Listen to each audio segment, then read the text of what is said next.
바울이 1차 선교 여행을 잘 마쳤잖아요. 그렇죠? 그 1차 선교 여행을 통해서 많은 사람들을 그리스도에게로 돌아오게 했습니다. 구원을 받게 했습니다. 그래서 사람들을 얻은 거지요. 그리고 그들을 중심으로 해서 여러 교회들이 세워졌다 하는 것입니다. 근데 바울의 마음속에 그 선교 여행을 마치고 파송하는 안디옥교로 돌아왔는데 자꾸 두고 온 것이 늘 걱정되는 거예요. 한번 가봐야 되는데 가서 더 좀 다독거리고 더 성장시키고 더 안정되게 해야 되겠는데 언제나 갈까? 그러다가 이제 작심을 한 거야.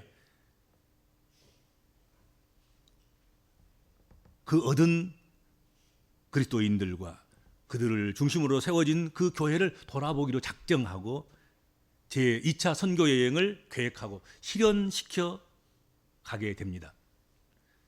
그런데 돌발 변수가 생긴 거예요.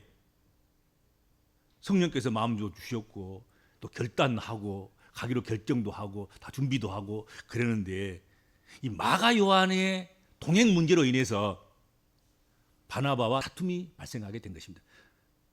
바나바는 마가 요한을 데리고 가야 되겠다 그러고, 그리고 바울 사도는 한번 실수했으니까 또 가다가 또 실수하면 또 어째요. 그러니까 이번에는 마가 요한 데리고 가지 말고 우리끼리 가든지 다른 사람, 새로운 사람 데리고 가든지 그렇게 하자.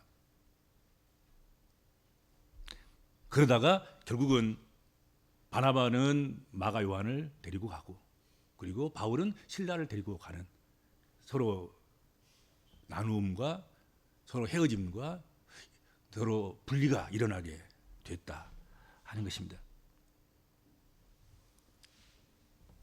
그렇지만 신실한 사역자들은 주의 일을 하는 가운데서 또 주의 일을 하다가 아픔을 겪는다 할지라도 그런 아픔이 있다고 해서 좀 다투고 뭐 각각 다른 길로 떠나고 그런다고 하더라도 그 사역, 근본적인 사역, 그 믿음의 길, 그 복음의 길, 하나님께서 우리에게 맡겨주신 사명, 그것은 멈추지 않는다는 것이죠.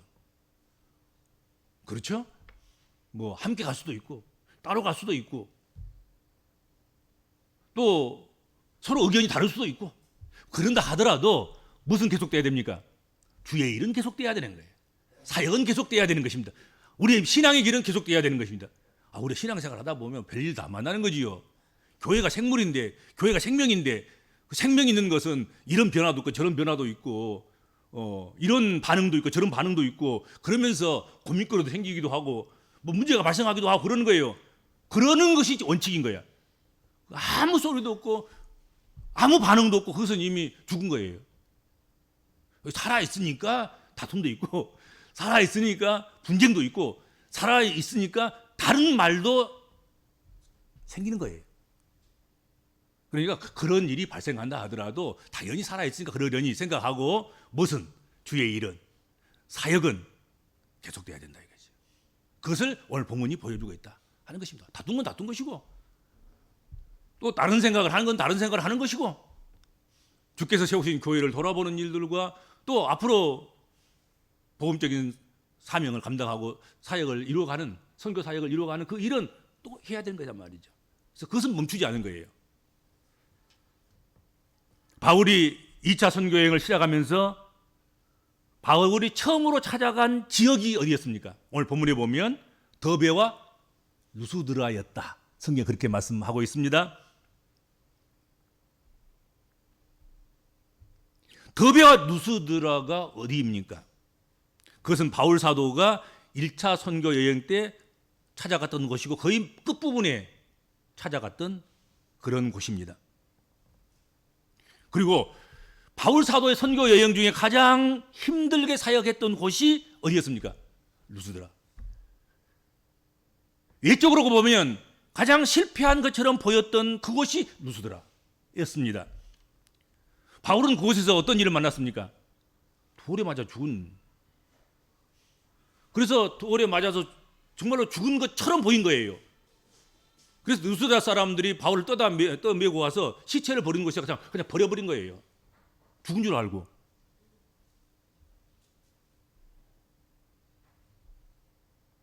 그렇게 복음을 전하다가 돌을 맞아 죽을 뻔한 그곳이 바로 루스드라였다는 것입니다. 그러니까 트라우마가 얼마나 강하겠습니까? 저곳은 내가 죽다 살아나는 곳이고, 내가 시체 취급을 받은 곳이고, 내가 복음 전하다가 얻은 건 별로 없는데 희생만 몽땅 치른 그런 곳, 그런 지역, 그게 루스드라였다 하는 것입니다. 그런데 놀라운 것은 사도 바울이 1차 선교 여행을 하는 동안 가장 큰 박해를 당하고 가장 큰 어려움을 겪고 사역이 가장 실패했다고 생각했던 것, 바로 그렇게 보였던 것, 그것이 바로 루스드라였는데, 하나님께서는 그런 루스드라에서 뭐 하나 보물을 건진다면, 보물을, 루스드라에서 보물이 하나 턱 걸린 거예요. 장차 교회를 이끌고 갈 바울 사도의 뒤를 이을 바울 사도의 후계자인 믿음의 열매, 하나님 선한 일꾼 디모데를 건진 거예요.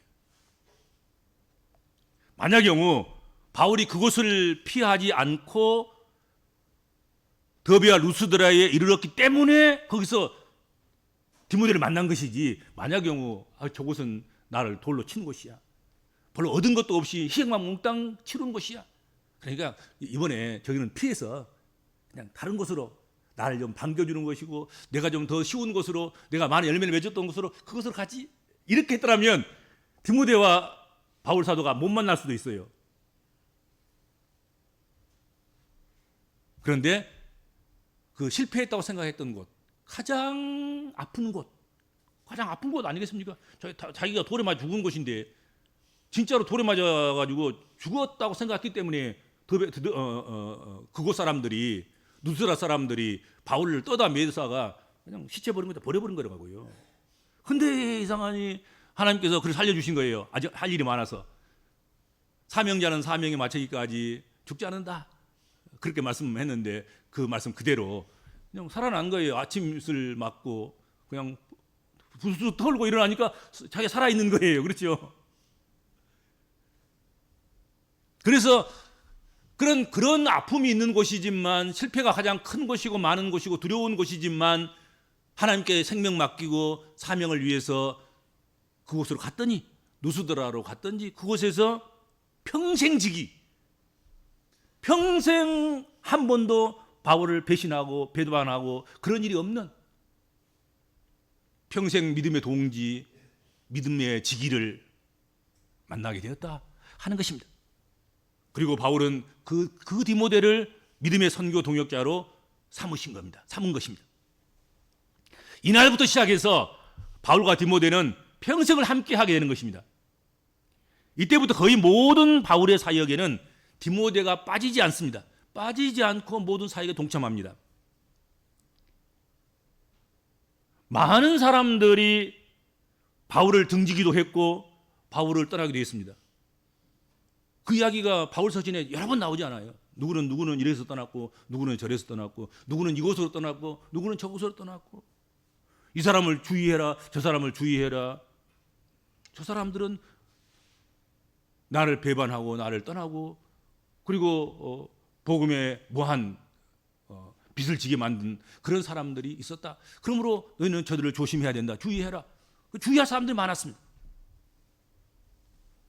많은 사람들이 그렇게 바울을 등지기도 하고 떠나기도 하지만, 바울의 사역에 끝까지 남아서 함께한 동역자는 바로 디모데였습니다.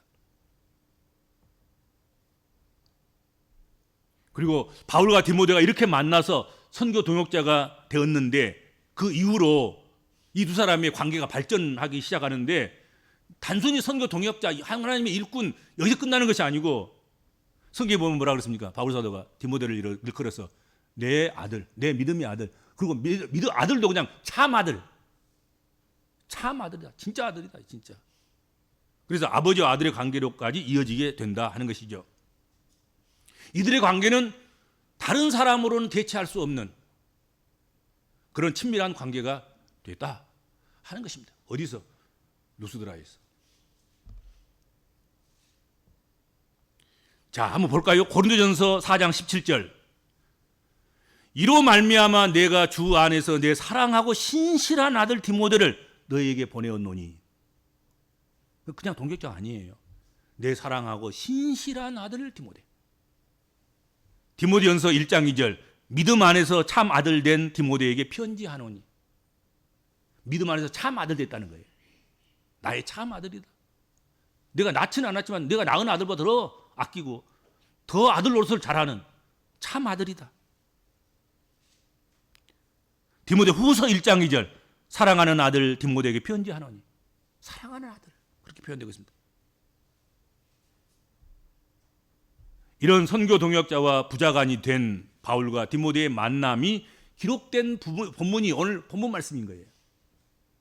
그러니까 바울 사도의 인생 여정이나 선교 사역이나 또 교회 역사 속에서 놓쳐서는 안 될 부분이 바로 오늘 본문 부분이란 말이죠. 그렇잖아요. 가장 힘들고 어렵고 핍박받고 죽음의 고비를 넘기고 많은 수고했지만 얻은 것은 별로 없는 그 루스드라에서 평생 지기 진짜 아들보다 더 아들 같은 그런 디모데를 만났다. 그래서 선교 동역자가 됐다 하는 것입니다. 선교 사역을 하고 또 교회 일을 하고 믿음 생활을 하다 보면 떠나는 사람도 있고 새로 동역자가 되는 그런 사람도 생깁니다. 바울도 그의 서신서들을 보면 중간에 떠났던 사람들이 참 많았습니다. 그런데 디모데만큼은 끝까지 바울의 순교 시점까지 바울과 함께 했던 사람이라고 성경은 알려주고 있고 또 우리는 그렇게 믿고 있습니다.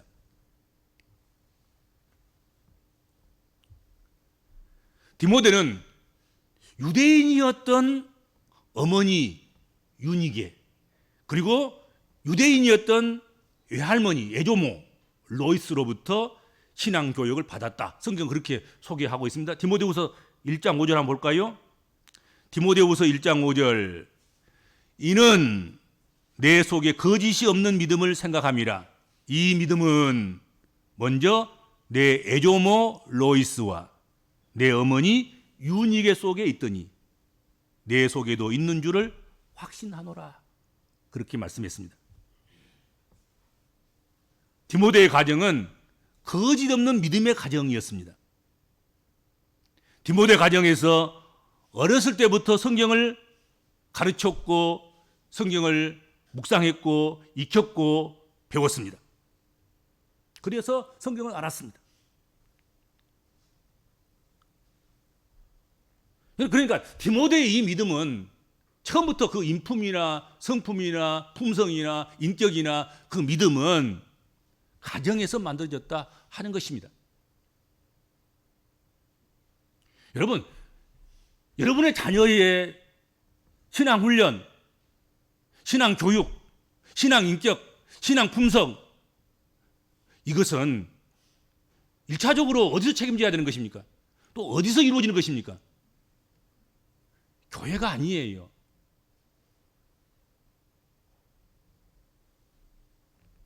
늘 부모에게 있습니다. 어머니 그리고 할머니 거기서부터 믿음으로 훈련되고 믿음으로 양육되고 밥 한 숟가락 먹이면서 성경 한 절 익히고 국왕 숟가락 먹이면서 성경 요절 한 절 또 외우고 그러면서 자란 그 믿음이 디모데의 인격을 이룬 것이고 디모데의 신앙을 성장시켜 놓은 것이다 하는 것입니다. 대부분 보면 교회에다가 맡겨놓은 그런 믿음의 자녀들이 제대로 되던가요? 제대로 안 되는 거예요. 제대로 안 돼요.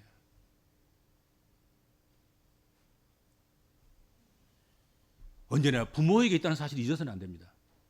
집 안에서부터 하나님께서 나를 성경 선생으로 내 아들의 내 딸의 성경 선생으로 내 손자와 내 손녀의 성경 선생으로 나를 세우셨다. 그렇게 생각하고 애조모와 같이 또 어머니와 같이 그렇게 사명을 감당해야 됩니다. 그것을 성경은 늘 일관되게 말씀하고 있는 거예요. 창세기부터 요한계시록까지. 그 역사 속에도 마찬가지인 것입니다. 그 역사 속에서 끊임없이 그것을 우리가 강조하고 있는 것입니다.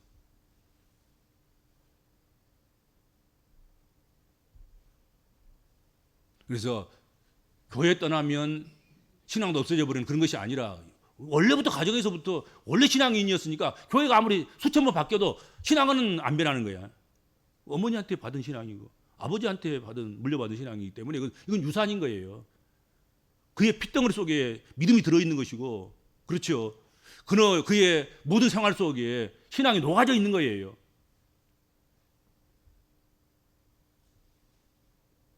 하나님은 교회가 아니라 부모들에게 자녀들의 신앙을 맡기셨다 하는 것을 기억하셨으면 좋겠습니다. 창조 때부터 출발한 것, 그것은 교회로부터 출발하는 것이 아니라 한 가정으로부터 출발했다. 사실 그것을 잊어서는 안 됩니다. 그렇죠. 남자와 여자를 창조하시고 둘이 한 몸이 되게 하셔서 가정부터 시작된 거예요. 가정을 통해서 예배를 가르치고 구원이 뭔지를 가르치고 하나님이 누구신지를 가르치고 죄로 인해서 타락한 이후에도 계속해서 하나님은 부모를 통해서 믿음의 유산이 이어져 가도록 그렇게 하셨다 하는 것이죠. 이런 믿음의 배경을 가지고 있는 디모데는 어쩌나 어떻게 믿음이 좋은지, 그 믿음이 어떻게 생활화되어 있는지, 자기가 지금 자라가 있고 성장하고 있는 누스드라뿐만 아니라 그 옆 도시인 이고니온까지, 성경에 나오죠. 이고니온까지, 누스드라스 이고니온까지는 뭐 한 30km 떨어졌다 그래요. 그렇게 떨어진 곳까지 칭찬을 받은 사람이었다는 것이죠. 자기 동네에서만 칭찬받은 게 아니에요. 남의 동네에서, 자기 바운더리에서만 아니라 타인의 성벽을 넘어서 그곳으로부터 믿음이 좋은 사람, 저기 어디 현에, 저기 어디 군에, 저기 어디 우리와 다른 어떤 면에 청년이 하나 있는데 믿음이 좋다더라. 그렇게 소문나는 거예요. 뭐 지금처럼 막 인터넷이 막 발달되고 막 핸드폰이 있어가지고 막 순간순간 막 소식을 전하고 그런 시대가 아닌 거예요. 그냥 동네 하나만 떨어져도 소문이 잘 안 나는 곳이라. 그런 때 아니겠습니까? 옛날 세대는 산이 막히고 강이 막히고 하늘이 막히고 땅이 막히면 끝. 그런데도 불구하고 멀리까지, 이후 세계까지 디모데는 믿음이 좋다고 소문났더라. 칭찬을 받았다. 그런 믿음의 사람 디모데를 여러분 바울 사도의 눈에 들었습니까? 안 들었습니까? 들 수밖에 없어요. 보일 수 있었습니까? 안 보였습니까? 보일 수밖에 없은 거예요. 믿음의 눈으로 바라보니까 역시 바울 사도의 눈에도 다른 사람들이 칭찬한 그 칭찬의 모습들이 보일 수밖에 없는 것이잖아요. 그렇죠?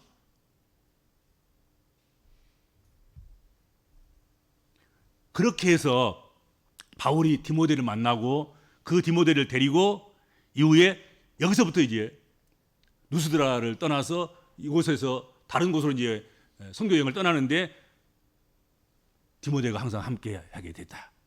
2차 여행뿐만 아니라 3차 여행도 마찬가지고, 그리고 나중에 바울 사도가 감옥에 갇히고, 그리고 순교 현장에까지 디모데가 함께하는 그런 여정을 여기서 시작하게 된 것이다 하는 것이죠. 그런데 다 결정도 하고 마음에도 들고도 하고 대안도 없고 디모데보다 더 나은 사람을 찾을 수가 없는 거지요.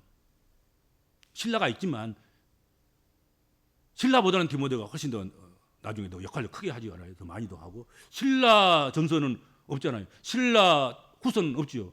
근데 디모데 전수 후서가 있어요. 그렇잖아요. 누가 더 소중하겠습니까? 당연한 것이, 이것은 물어볼 것도 없어요.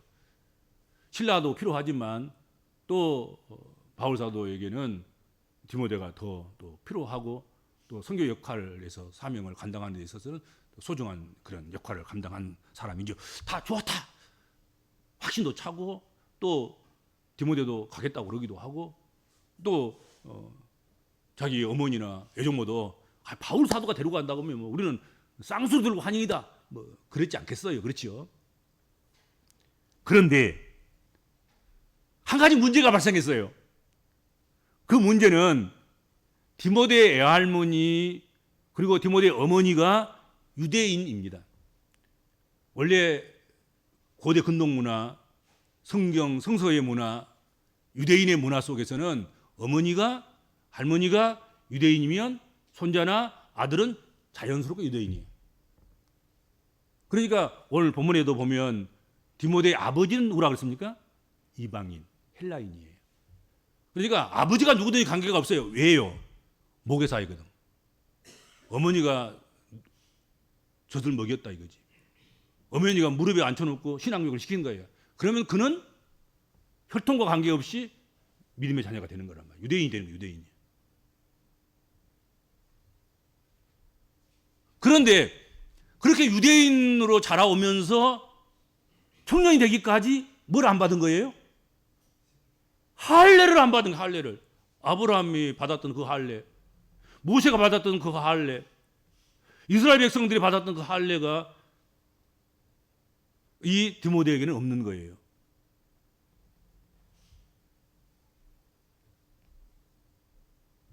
여러분, 그가 구원받고 신앙의 삶을 살아가는 데는 할례를 받고 안 받고의 문제가 전혀 영향을 미치지 않았습니다.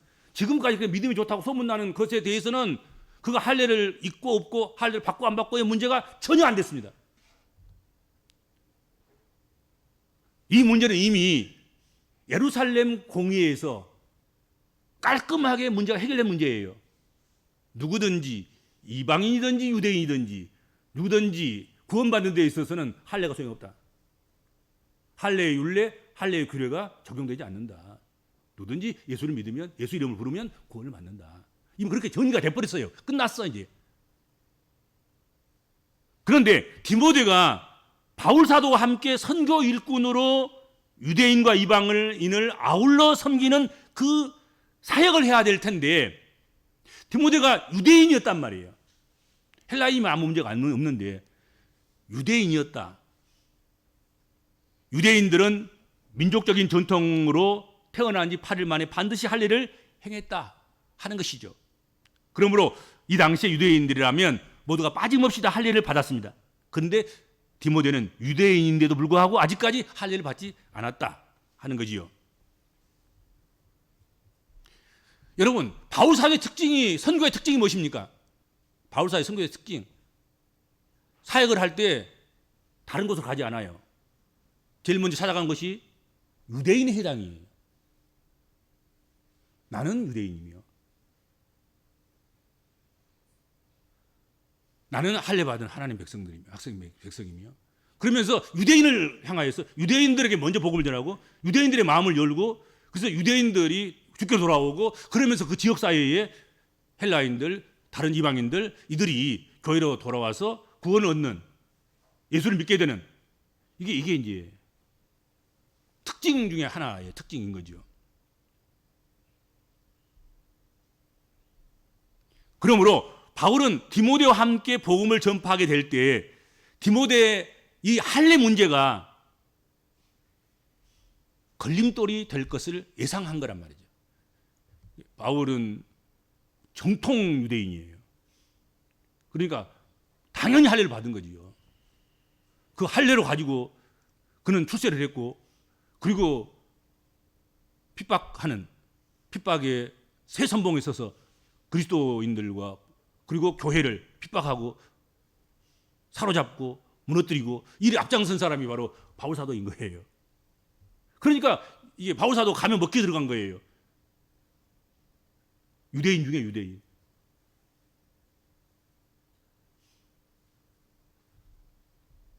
그 어떤 유대인보다 더 유대인, 확실한 유대인. 그가 와서 예수가 우리를 위해서 구원하셨다는데 그러면 우리도 바울이 전하는 예수 그리스도를 우리가 믿고 받아들여야지. 이렇게 된 거예요. 너 옆에 따라다니는 그 디모데 그는 할례 받았대? 이렇게 물어보기도 하기도 하고 뭐 그럴 거 아니겠습니까? 그렇죠? 근데 할례를 안 받았다거나 그러면 정통 유대인도 아니네. 뭐 이제 이런 식이에요. 그래서 무시하기도 하기도 하고 또 바울의 또 진심을 의심하기도 하기도 하고 뭐 그런 것 아니겠습니까? 그래서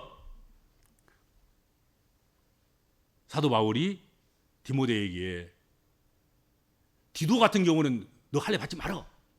그렇게 강요해서 못 받게 하거든요. 디모데에게는 너 할례 받아라. 할례 받아라. 뭘 위해서?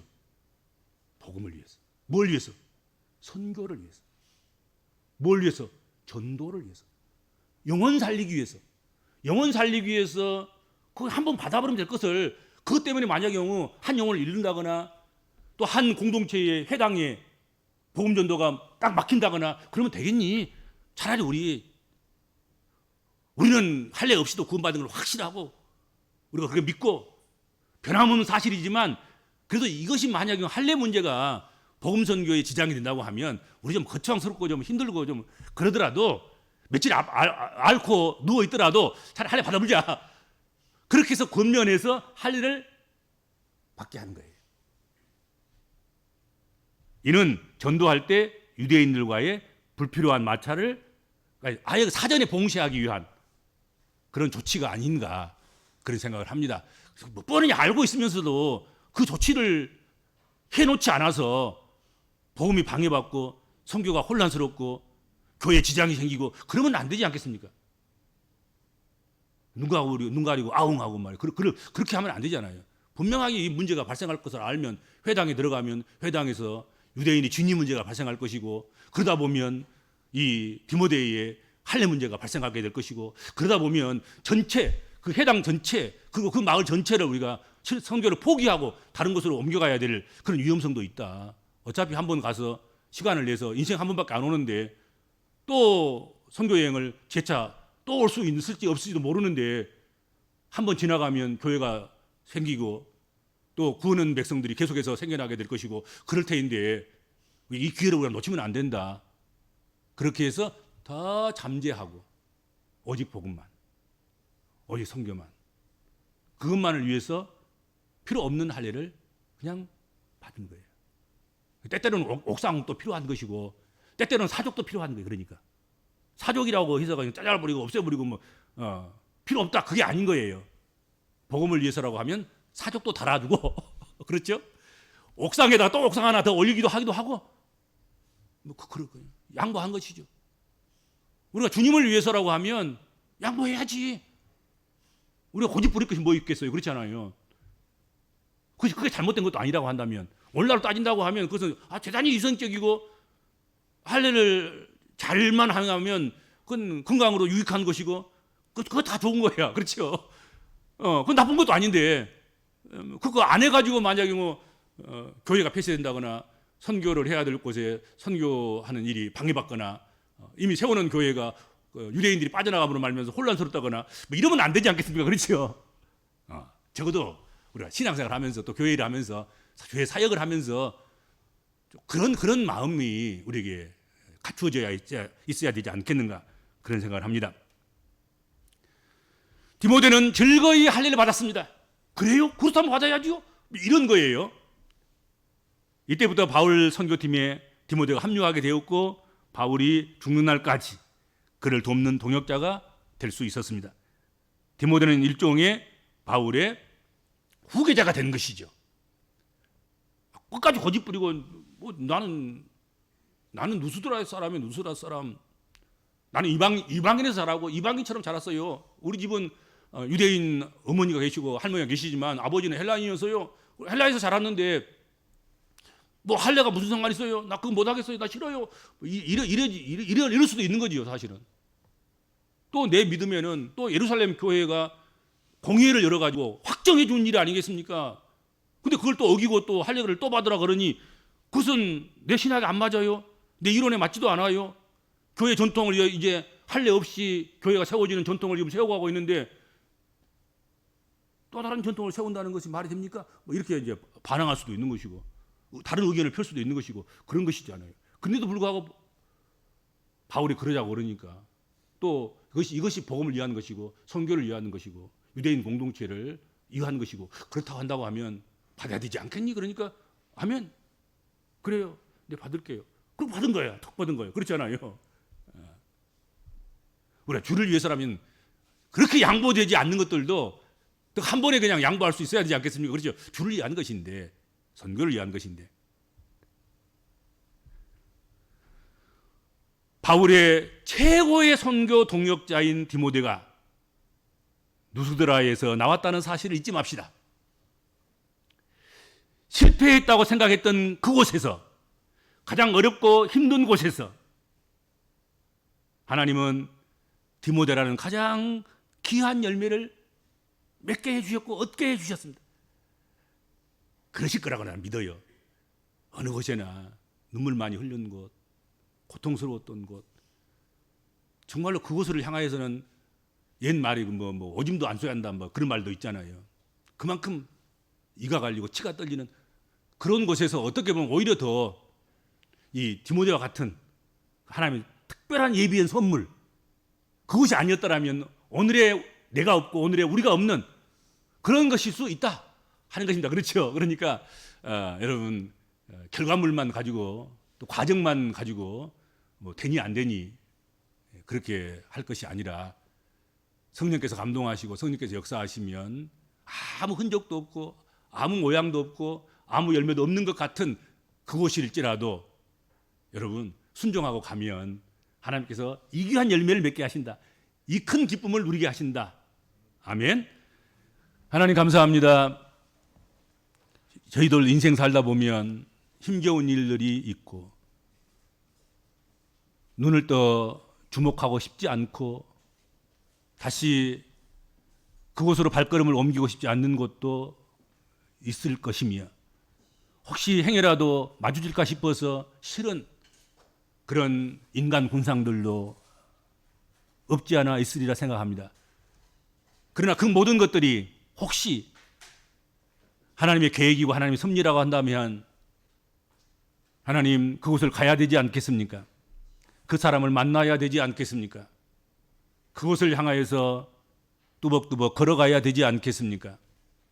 그런 헌신된 마음을 하나님의 영의 이끌리심과 성령의 순복하는 마음을 저희들에게 허락하여 주옵소서.